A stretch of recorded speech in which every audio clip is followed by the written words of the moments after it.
Bueno, pues muy buenas tardes. Tengan todos ustedes a este nuevo café con el especialista a través de nuestra firma, Salinas Flores y Asociados, que tenemos ahora el gusto de tener con nosotros al contador público Darik Nissen.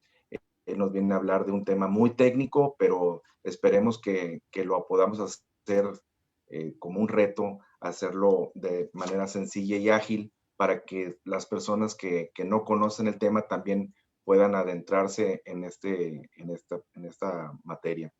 Les presento en esta tarde al contador público Darik Nissen González. Él es contador público y tiene 16 años de experiencia en la materia en precios de transferencia. Él es contador público, como les mencioné, pero también tiene una especialidad en impuestos y larga experiencia laboral. Dentro de su experiencia profesional, es actualmente desde hace 20 años, es el socio administrador de la compañía Transfer Pricing Services. También trabajó anterior a esta posición en el despacho Mancera y Asociados, que es Ernst Young, y también antes de esta situación, de este trabajo, laboró para la Secretaría de Hacienda y Crédito Público como subadministrador precisamente en la administración de precios de transferencia. Es docente por la Universidad Panamericana en la materia, en el área de posgrado. También ha dado clases y es docente de la Facultad de Contaduría y Administración de la UNAM, donde es catedrático de materias fiscales. En la Universidad de Negocios ISEC es profesor adjunto en materia de tratados para eliminar la doble imposición fiscal. Tiene innumerables cursos que ha compartido, también que ha tomado. Y bueno, te damos las gracias, Darik, por estar esta tarde aquí con nosotros para hablarnos de esta noticia nueva que dentro de todo lo que hemos pasado, sufrido, tanto los especialistas como las empresas, bueno, parece que hay una buena nota en materia de precios de transferencia. Bienvenido, Darik. Muchas gracias, gracias por la invitación. Encantado de estar aquí con ustedes. Oye, Darik, mira, cuando hicimos la invitación, hubo ahí algunas personas que por el tema no entendían muy bien de qué se trataba lo que son precios de transferencia. Entonces, sé que no es a lo mejor el temario para el día de hoy, pero si nos quieres dar una breve explicación, el antecedente y la explicación de lo que vendría siendo precios de transferencia. Claro que sí. Mira, ¿qué es lo que sucede cuando hay empresas multinacionales que están en varios países al mismo tiempo? Pensando, por ejemplo, en Microsoft o pensando, por ejemplo, en Walmart. Estas empresas trascienden fronteras y pueden ser operaciones entre sus sucursales y manejar los precios a los que se dan las cosas. Yo, Microsoft, voy a mandar gente a México, tengo gente ahí, y cuando ellos me dan servicios, pues yo les voy a decir en cuánto me los cobran. O yo, Walmart, o yo, empresa que estoy haciendo, que estoy vendiendo aspiradoras y que en México las construyen o las fabrican, pues les digo en cuánto me las van a vender y no me las venden a lo que debería de venderse. Cuando esto sucede, lo que está habiendo ahí es una repatriación de capitales, es decir, en México no se está cobrando lo que se debería, no se están recibiendo los ingresos que deberían de ser reales, y entonces no hay utilidades. Y entonces Hacienda pierde, ¿no? El país pierde también. ¿No? Sí. El país pierde también. Así es. Eso fue algo que empezaron a notar desde la Segunda Guerra Mundial países y empezaron a tratar de estudiar este fenómeno. Pues, ¿qué sucedía? Que cuando un país como Inglaterra entraba en guerra, incrementaba sus impuestos y lo que las empresas hacían era, bueno, pues entonces vamos a mover las utilidades fuera de Inglaterra para no tener que pagar esos impuestos tan grandes. Este fenómeno que siguió estudiándose fue finalmente visto por la Organización para la Cooperación y Desarrollo Económico, OCDE. Esta organización, después de un amplio estudio de muchos años, emitió las famosas directrices de precios de transferencia, que son las que sirven de base a todos los países miembros de la OCDE para poner su reglamentación de precios de transferencia. Dicho de otra manera, precios de transferencia son todas esas leyes y normas que tiene México que van a tratar de evitar esa repatriación de capital, ¿no? Esa repatriación de utilidades hacia otros lugares. Ok, a ver si estamos captando. Quiere decir que, por ejemplo, mi computadora LG la venden en Estados Unidos en $1,000 y resulta que esta computadora, una parte se hace en Taiwán, otra parte se hace en Estados Unidos y otra parte se hace en Reynosa, en México. ¿Ok? Entonces, ¿qué sucede ahí?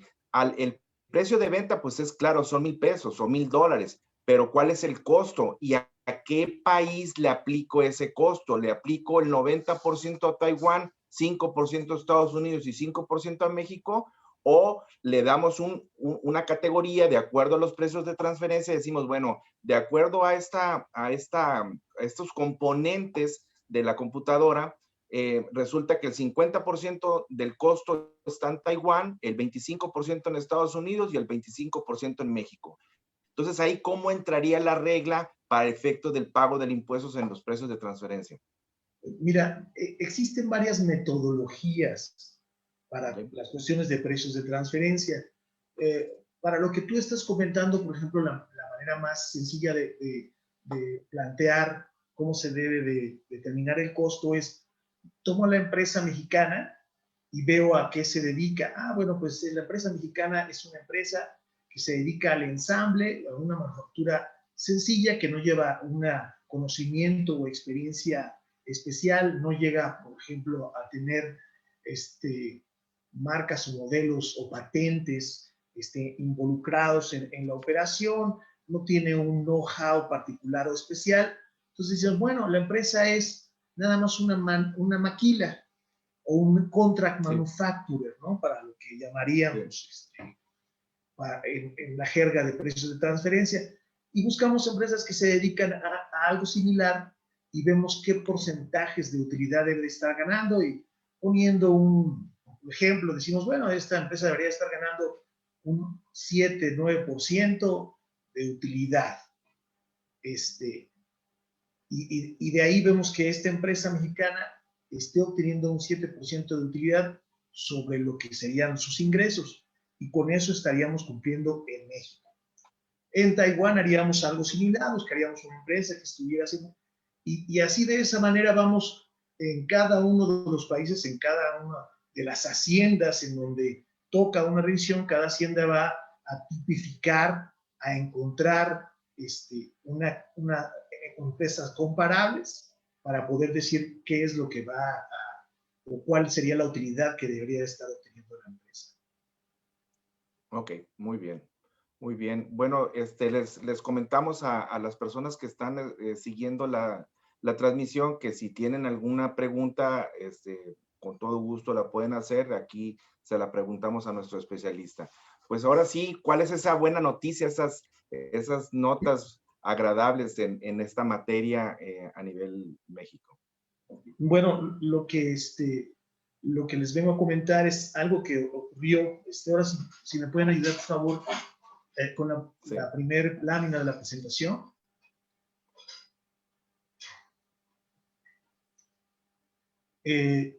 Este diciembre, la OCDE, que les comentaba a ustedes, es la que emitió las famosas directrices de precios de transferencia, emitió en diciembre un comunicado dando a conocer un análisis de las implicaciones que van a rodear al estudio de precios de transferencia del 2020 y aspectos que deben de tomarse en cuenta tanto por las administraciones fiscales como por aquellos que elaboran el estudio.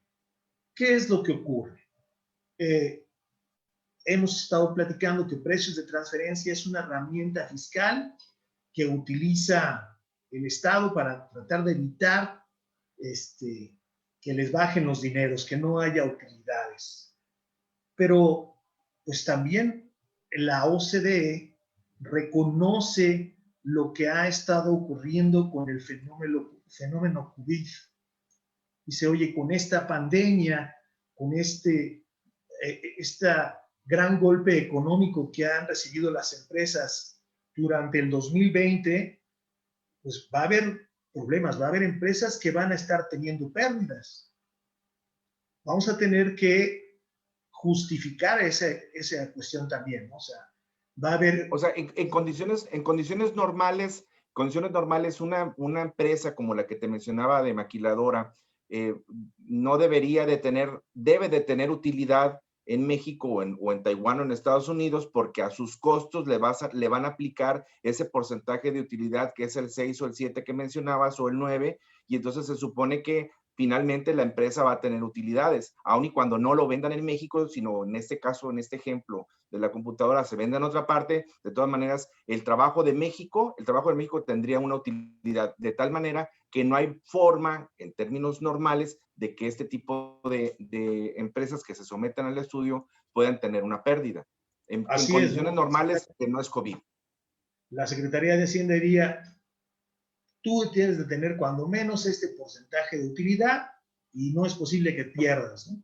¿Por qué? Pues porque eso es de acuerdo a los comparables que se encuentran para ti o los comparables que tú me estás mencionando en el estudio, pues hay esta utilidad, ¿no? Y generalmente en todos los estudios se buscan empresas comparables ganadoras, ¿no? Pues ¿por qué? Porque claro, nadie tiene una empresa o no existe una empresa que exista para perder. Y ahora, ¿qué pasa, no? En este fatídico 2020, pues hay sectores industriales y sectores de servicios que se vieron fuertemente afectados y que han estado cayendo, ¿no? Por ahí oímos día con día la caída de grandes emporios, ¿no? Nosotros sabemos que aquí en México Best Buy, por ejemplo, dejó de trabajar, va a cerrar sus puertas, o si no es que ya las cerró, y se salen porque tenía un marketing, porque tenía cierta idea y políticas que con COVID fue desastroso. Entonces, le está pegando mucho. Pero pensemos en otras empresas también, por ejemplo, todos los proveedores de las empresas de supermercados, abarroteros, las empresas que hacen papel del baño, por ejemplo, yo creo que esos van a vivir otra realidad, ¿no? A lo mejor a ellos les fue bastante bien. Claro. Se hacen gel, todos los sanitizantes, toda esa es otra industria, sí. La industria farmacéutica, yo creo que la farmacéutica ha de haber estado teniendo un auge fuerte en muchas líneas. En otras líneas yo creo que no, pero sí, yo creo que se mantuvo, ¿no? O ha de haber tenido. Hay que ver qué es lo que sucede en cada caso.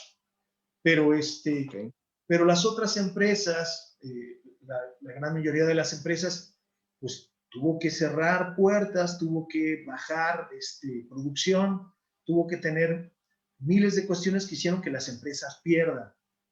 Ahora la OCDE dijo, oye, no, pues no puede ser, ¿no? Vamos a emitir esta documentación, vamos a dar este documento que va a servir para tomarse en cuenta y poder determinar que sí, está habiendo una pérdida y que es justificable que esté esta pérdida, aún teniendo siempre comparables. Cuando hablamos de precios de transferencia, siempre hablamos acerca de comparables. Siempre hay, porque todos los resultados de la empresa que estamos analizando se comparan con algo más, ¿no?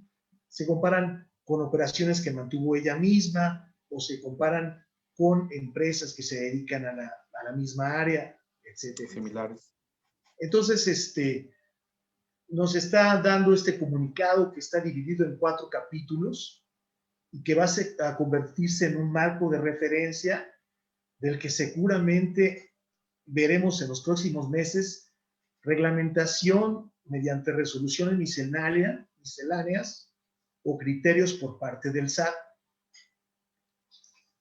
Si me pueden ayudar con la próxima lámina, por favor. Bueno, entonces, ¿qué esperar del estudio de precios de transferencia del 2020? Bueno, las buenas noticias son que no tenemos ese mordernos las uñas, ese problema de que Hacienda va a decir o tienes utilidad o tienes utilidad, ¿no? O ganaste o ganaste. Si hubo COVID y el COVID hizo que tú perdieras, tú puedes justificarlo. Y puedes justificarlo en el estudio de precios de transferencia. Y voy a platicar un poquito más acerca de esta parte, porque cuando nosotros realizamos el estudio de precios de transferencia, recopilamos información y pedimos información a nuestros clientes y también nos acercamos un poco a los auditores para que ellos nos ayuden también poniendo notas al pie de su trabajo, que nos ayude también a reforzar dar información y estar dejando testimonios de lo que se hizo, del trabajo que se hizo, que es recopilar esta pérdida que se puede llegar a tener durante un año. Bueno, entonces... Cuando hablas de recopilar información de auditores, te refieres a los contadores públicos que dictaminan, ¿verdad? ¿O estás refiriéndote a la autoridad? No, nos refiero a la recopilación que hacemos nosotros los que hacemos los estudios. Sí. Pues ahora sí que lo que hacemos es acercarnos a departamentos que son en los que se ve mayormente el efecto COVID, ¿no? Lo que es la parte de las ventas, lo que es la parte de la fabricación, lo que es la parte de los bancos, lo que es la parte del personal, y vamos obteniendo información acerca de qué pasó durante el COVID, qué es lo que hubo para la empresa durante el COVID y que te hizo tener movimientos en tus bancos, te hizo tener movimientos de pérdidas, te hizo que tu estado de resultados cambiara. Y bueno, cuando hablo de recopilar informaciones, bueno, ¿qué fue lo que obtenemos a cambio? ¿Qué es lo que hay? Lo vamos a ir viendo conforme vamos viendo las láminas. Adelante. La siguiente, por favor. En el caso, por ejemplo, de las ventas, ¿no? Un análisis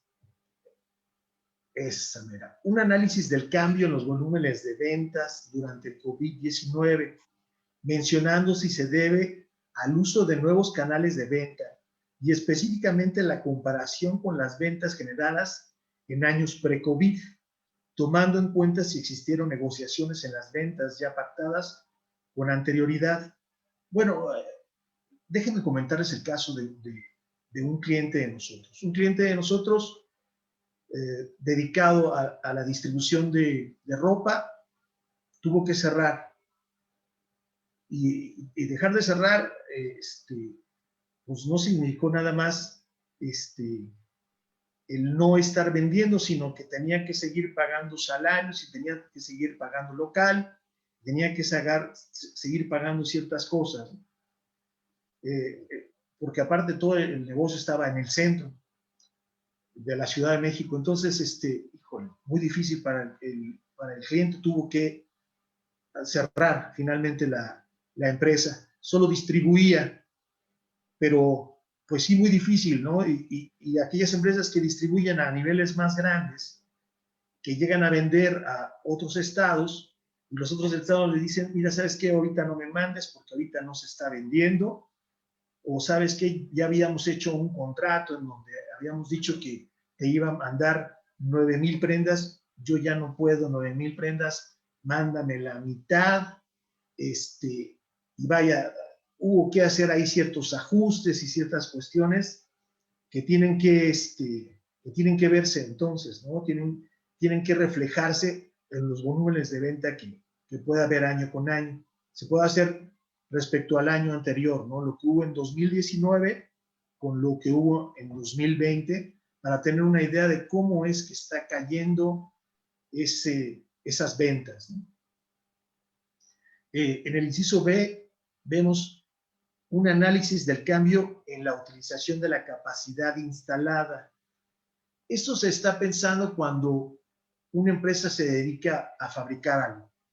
Por ejemplo, también tenemos por ahí un cliente que se dedica a fabricar las barras energéticas, que también tuvo que trabajar solamente ciertos días de la semana y pudo ir sacando nada más una tercera parte del producto que saca en el año. Imagínate que teniendo nada más un volumen de ventas menor y teniendo los mismos costos que tuvo durante el año, pues ahora sí que va a tener una pérdida normalmente, ¿no? Entonces, lo que haríamos en ese tipo de casos sería preguntarle a la empresa, oye, vamos a determinar cuál fue la capacidad instalada que tuvo la empresa, del 100%, ¿cuánto fue? No, pues fue nada más el 30 y el 40%. Ah, bueno, entonces no vamos a utilizar el total de los costos, vamos a utilizar nada más el 30 o el 40% de los costos fijos. Y de los costos variables vamos a ver cuál sí y cuál no entraría. Esa sería una manera también, hablando acerca de los costos en empresas que se dedican a la fabricación. Ahora, si me ayudan con la página siguiente. En el caso de las empresas... Dari, ¿esto qué implica? Si tienes una capacidad instalada para producir 1000 prendas y por esta circunstancia se vio mermada y trabajaste al 30%, lo que significa que hiciste 300 prendas, ¿en qué le beneficia o cómo afecta para efectos de precios de transferencia el haber trabajado al 30% de tu capacidad instalada? Bueno, pensando en eso, imaginemos que para hacer 1000 prendas obteníamos 1000 pesos, pero ahora para hacer 300 prendas seguimos gastando 1000 pesos. Ok. La empresa va a tener una pérdida dado ese efecto, ¿no? Muy grande. Lo que les comentaba yo era decir, bueno, vamos a ver cuál es la capacidad instalada que tiene la empresa, ¿no? Pues nada más es un 30%. Ah, bueno, entonces no pongamos todos los costos. En lugar de poner el 100% de los costos a esos 300 pesos que estamos ganando, porque de 1000 pesos son a lo mejor 900 pesos de costos, bueno, exagerando. Pero para 300 pesos no le vamos a poner 900 pesos de costo, que seguirían siendo, sino que vamos a ponerle esa parte proporcional de la capacidad, la proporción que se tenía. Y entonces ya sobre esos 300 pesos ya llega a haber a lo mejor una utilidad de un 1%, un 2%. A eso se refiere. Pero eso, entonces, proporcionalmente sigue pagando lo mismo, ¿no? Si con 1000 pesos traías un 10% de utilidad, ahora con 300 pesos traes 30 pesos de utilidad, pues la proporción viene siendo la misma porcentualmente, o cómo le beneficiaría, o cuál es, dónde está la bondad del decreto.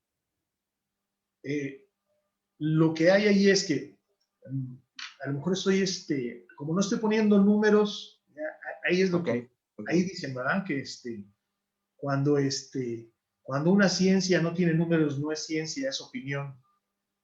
Por eso ahí faltan números, ¿no? Pensando entonces en el ejemplo. No, pero en tu experiencia, ¿dónde se vería reflejado ese beneficio?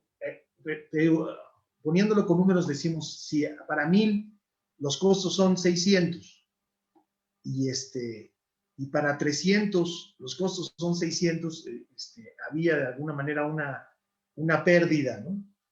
Pero si a los 300 les quitamos, les quitamos nada más el 30% de los 600, a lo mejor ya la pérdida no es tan grande, ya no vemos una empresa que está perdiendo tanto. No sé si soy más claro.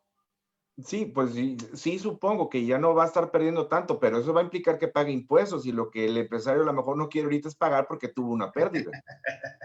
Bueno, sí, lo que vamos a intentar es hacer una realidad económica más actual, ¿no? Más real.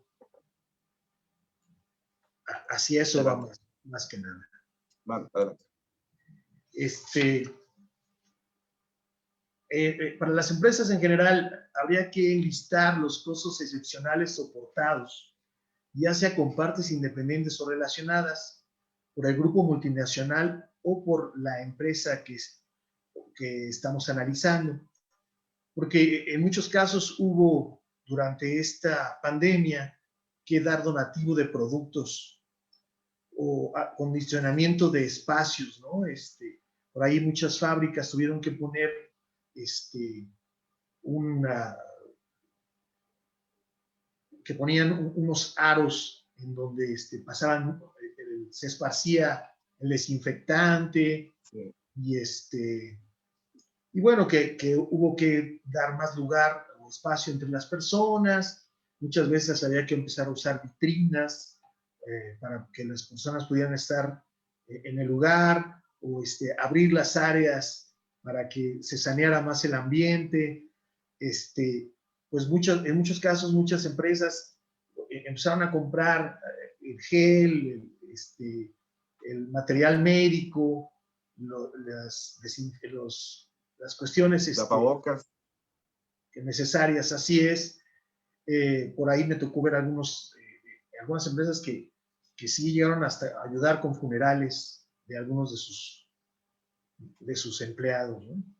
Entonces, no, todas estas acciones, pues también generaron una pérdida, ¿no? Entonces, habría que llevar un registro acerca de cuáles fueron las acciones que la empresa fue realizando durante el año para tenerlas a la mano y claro, si tienen las facturas sobre cada una de esas acciones, ocuparlas, ¿no? Y van a ser utilizadas en el estudio. La siguiente sería mostrar las pérdidas o reducción en ventas por el capital humano. Y es que en muchas ocasiones hay vendedores que son claves, que tienen amplias relaciones con muchas otras personas, que tienen mayor conocimiento de la industria, que han acercado más a diferentes sectores y cuando esas personas no están o cuando esas personas no salen a la calle, entonces las ventas caen. Bueno, entonces buscar ver si buscar encontrar ese tipo de vendedores, determinar las ventas que se tienen, por ejemplo, y poder mostrar respecto del 2019 al 2020 cómo es que las ventas de esa persona en específico han estado cayendo. Si se ha recibido ayuda del gobierno, cuantificar el efecto y su tratamiento. Que en México no es el caso, ¿verdad? Pero bueno. Ahí, ahí no se dio. Ese sí nos falla, pero eso lo hace la OCDE para todos los países, Sí, por eso claro. viene. En el inciso E nos comenta acerca citar detalles sobre acciones gubernamentales que han afectado los precios y mostrar el efecto en los estados financieros. Del mismo modo, mostrar los efectos inflacionarios que afectaron sustancialmente los costos. Nosotros hemos estado ya haciendo algunos estudios en donde sí se va viendo claramente que algunos insumos, bueno, no algunos, muchísimos, fueron teniendo una inflación durante el año que llega a afectar también mucho a las empresas. Combustibles, aceites, para lo que es el sector alimentos, todo lo que fue la cuestión de lácteos, fue subiendo sus costos, etcétera, etcétera, ¿no? El poder mostrar con las facturas cómo de un mes a 3 meses llegó a haber estos cambios interesantes en los precios, ¿no? Para poderlos soportar.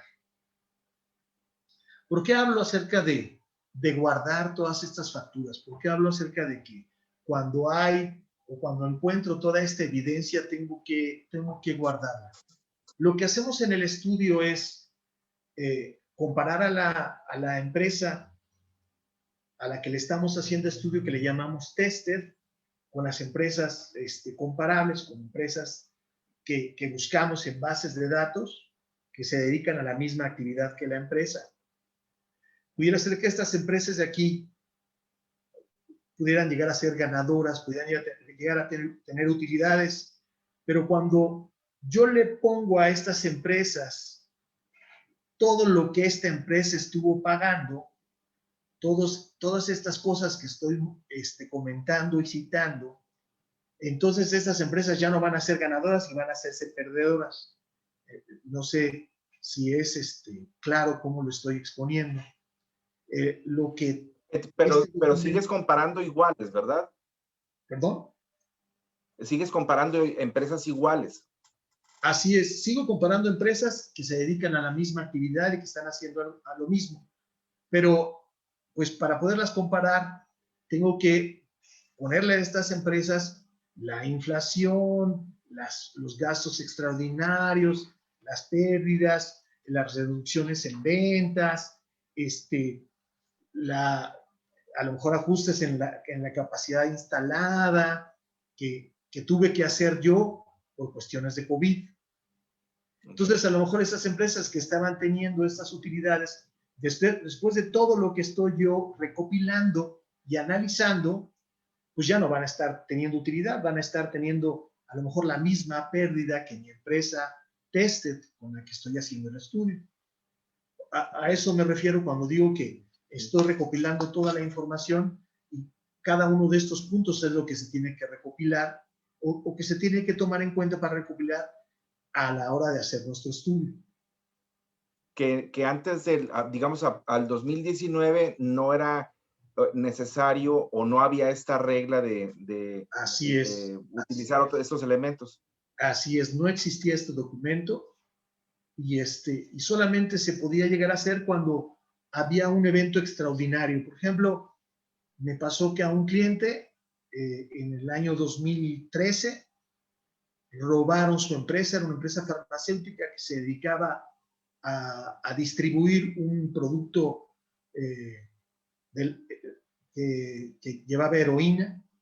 Entraron gente a la empresa, les vaciaron la empresa, se robaron hasta las computadoras, sillas, cargaron no solo con el producto, sino con todo lo que pudieron y dejaron a la empresa, pues ahora sí con los empleados nada más. Pues esa empresa ya no pudo seguir adelante, tuvo que cerrar y a la hora de hacer el estudio, nosotros juntamos como de alguna manera como lo estamos haciendo aquí, fuimos viendo qué fue lo que ocurrió, recopilamos información y presentamos ese evento como tal, ese gran evento en nuestro estudio y justificamos lo que estaba viendo. Por supuesto, la empresa perdió y la empresa al compararse con las demás no era comparable, había que hacerle todos estos ajustes de los cuales estamos platicando para poder compararla. Así es. Adelante. En el caso del inciso F, nos habla de utilizar información macroeconómica como datos del Producto Interno Bruto o indicadores de la industria generados por bancos, agencias gubernamentales, asociaciones industriales o comerciales en la medida en que sea útil.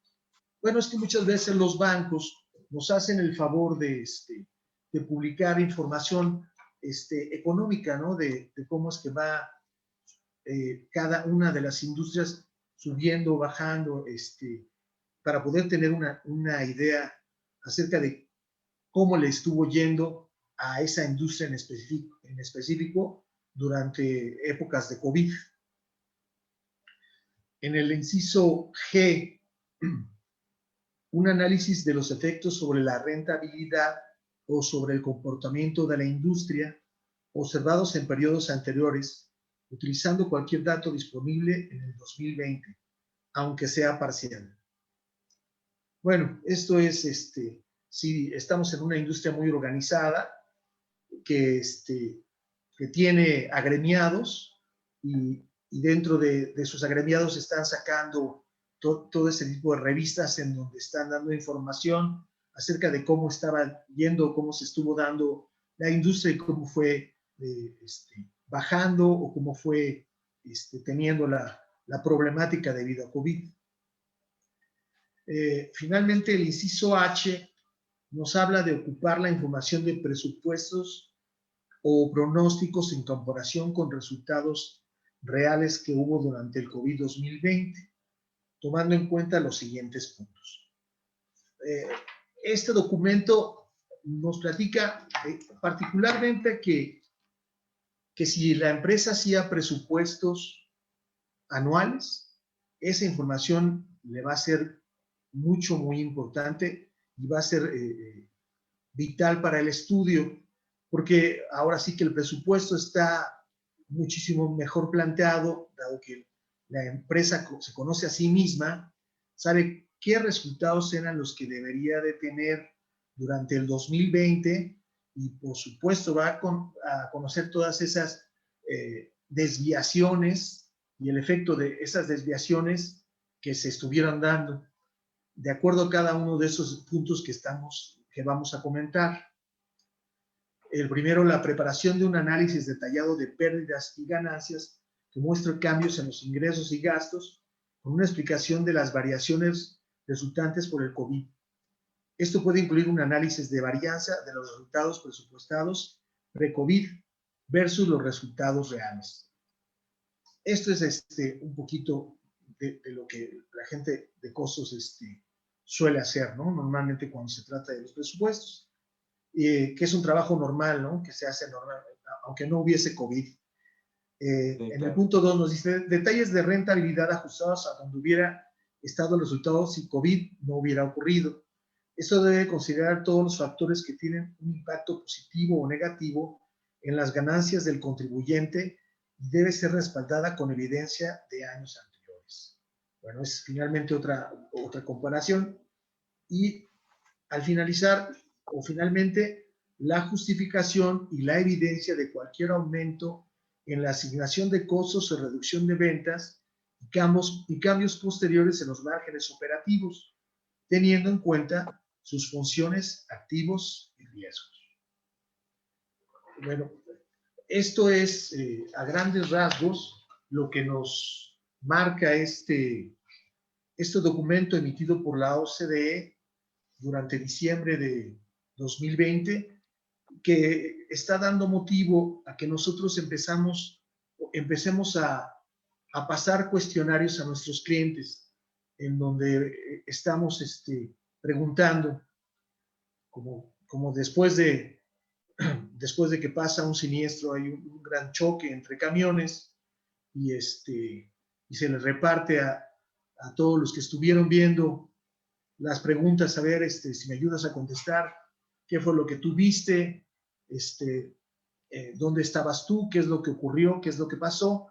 Y estos cuestionarios van preguntando a cada una de estas áreas que comentábamos hace un rato, cuáles efectos se encontraron, cómo se dieron las cuestiones, para poder encontrar todos esos posibles ajustes para hacer en nuestro estudio. Pues más o menos esto es lo que tiene el documento y esto es lo que te traía Martín a platicar. Muy bien. Bueno, y en términos, digamos, en tu experiencia, ¿qué encontrarías tú en este 2020 de una empresa a la que tú le haces regularmente su estudio de precios de transferencia y donde, como mencionábamos al principio, trae una variante, una utilidad del 6 o del 9%, ahora con este documento, ¿qué va a encontrar? ¿Va a encontrar el mismo 6%, 9%, pero con alguna facilidad? ¿O va a haber una reducción de ese 6 o 9%? ¿Qué es lo que podría esperarse en que beneficie en este documento de la OCDE? Bueno, te comento que tenemos clientes que... ¿O es nada más control, tener un control porque ahora te lo está exigiendo? Tenemos clientes que tuvieron pérdida, ¿no? En su ejercicio tuvieron pérdida. Y a la hora de nosotros realizar el estudio, pues no decimos, oye, estamos comparando con las mismas empresas que te hemos comparado en años anteriores y determinamos que no debes de tener pérdida, debes de tener utilidad. No, estamos haciendo los ajustes que te comento, ¿no? O sea, vamos a ver si a esos comparables le ponemos esta misma situación por la que atravesó la empresa y al final esas empresas también acaban teniendo una pérdida, de manera tal que nuestro estudio justifica esa pérdida, por así decirlo, y nosotros mismos nos acercamos al auditor y le decimos, oye, mira, esos son los factores que hicieron que el estado de los resultados de la empresa caiga en una pérdida. Me gustaría que tú lo pongas también dentro de tu auditoría, que se comente para que Hacienda conozca de ambos expertos y sepa qué es lo que está ocurriendo, cómo es que se dio. O sea que antes de COVID no era posible que tu estudio arrojara una pérdida y obviamente tampoco era posible que te lo pudiera reconocer la autoridad. Ahora con este documento no queremos decir que va a haber pérdida, pero si existe, es justificable y se tomaría como tal. Es correcto. Muy bien.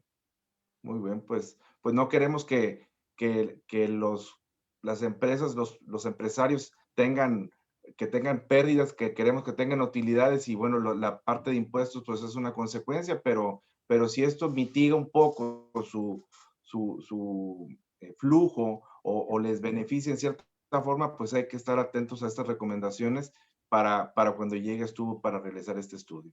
¿Algo más que nos quieras comentar, Dari? Yo creo que es muy importante eso que acabas de decir, ¿no? Que no se malinterprete que este documento se puede utilizar para malversar lo que pudiera ser la operación de una empresa. A final de cuentas, únicamente es recopilar la información de una situación que ocurre con información verificable y real y llevarla a ajustes que hacemos dentro de los estudios de precios de transferencia que pudiesen o no llegar a tener una pérdida. Muy bien, muy Es bien. correcto. Pues te agradecemos mucho los comentarios, tu participación, muy interesante como siempre, Dari, y pues si existen preguntas por ahí nos las van a hacer llegar y inmediatamente también te las pasaríamos para que nos apoyes ahí con las respuestas. Los esperamos a nuestros amigos dentro de 2 semanas con un nuevo café con el especialista. Gracias nuevamente, Dari, y estamos a tus órdenes. Hasta luego, muchas gracias. Hasta luego, gracias. Hasta luego.